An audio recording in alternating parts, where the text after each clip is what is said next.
ನಿನ್ನ ಪ್ರತಿಜ್ಞೆಯು ನೆರವೇರಬೇಕಾದರೆ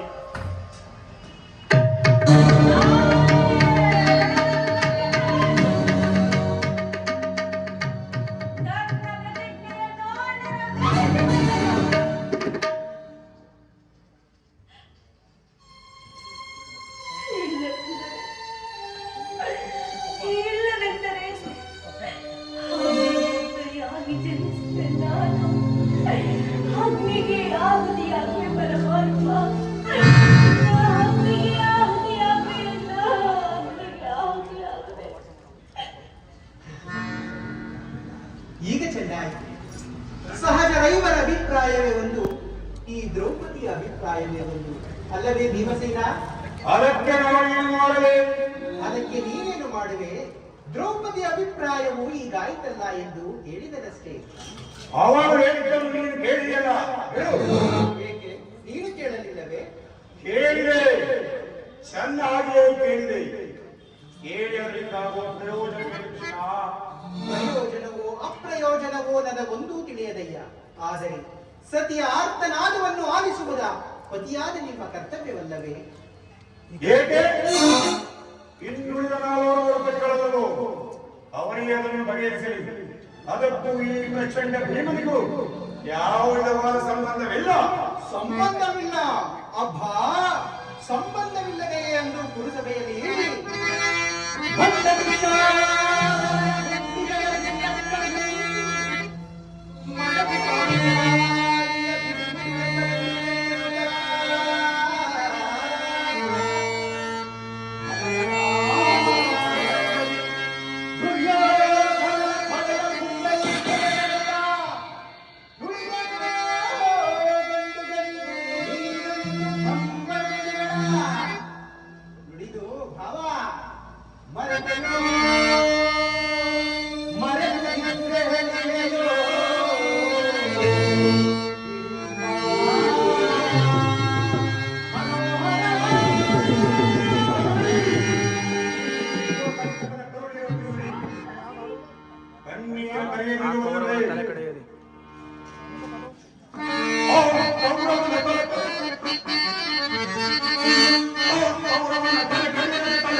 ಕಟ್ಟಿಸುವೆ ನೀ ಬಿಡುಮುಡಿಯ ಪಡೆದು ವೇದ್ಯ ನರಕಮರ್ದನ ಹೇಳನ್ನ ಮತ